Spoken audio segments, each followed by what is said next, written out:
नमस्कार, भारत एक्सप्रेस देख रहे हैं आप। आपके साथ मैं हूं उज्जवल मिश्रा।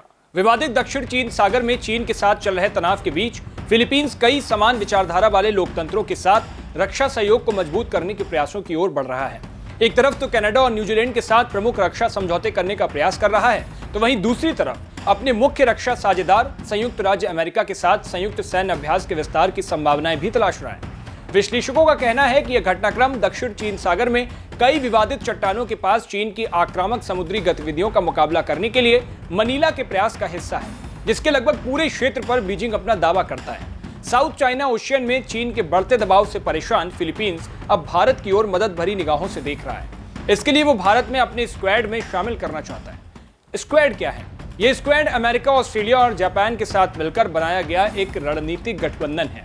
इसका मकसद इंडो पैसिफिक क्षेत्र में चीन के बढ़ते दबदबे को रोकना है। फिलीपींस के सशस्त्र बलों के chief of staff general Romeo S Brawner ने कहा कि चीन इस क्षेत्र पर अपना दावा जताने के लिए कृत्रिम द्वीप बना रहा है और उन्हें सैन्य ठिकाने में तब्दील कर रहा है। जनरल ब्रावनर का मानना है कि भारत और दक्षिण कोरिया जैसे देशों को भी स्क्वाड में शामिल होना चाहिए। रायसीना डायलॉग में क्वाड यानी भारत, अमेरिका, ऑस्ट्रेलिया और जापान और फिलीपींस के शीर्ष सैन्य अधिकारियों ने इंडो पैसिफिक में समुद्री सुरक्षा चुनौतियों पर चर्चा की। इस दौरान चीन का मुद्दा छाया रहा। फिलीपींस के जनरल रोमियो एस ब्रावनर ने कहा कि चीन ग्रे जोन रणनीति का इस्तेमाल करके दक्षिण चीन सागर में अवैध रूप से अपना दावा कर रहा है। चीन ने दक्षिण चीन सागर में 3 कृत्रिम द्वीप बनाए हैं। इससे उसे इस क्षेत्र पर नियंत्रण रखने में मदद मिलेगी।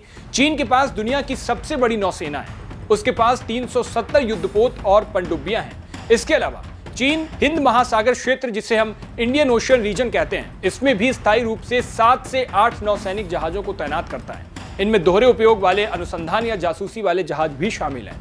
ये जहाज समुद्र विज्ञान और अन्य डेटा को इकट्ठा करते हैं, जो डेटा नेविगेशन और पनडुब्बी संचालन के लिए उपयोग होते हैं। भारतीय नौसेना के चीफ एडमिरल दिनेश के त्रिपाठी ने कहा कि भारत का मानना है कि हिंद महासागर क्षेत्र में शांति और स्थिरता बनाए रखना उसकी जिम्मेदारी है, ताकि व्यापार का निर्बाध मार्ग बना रहे।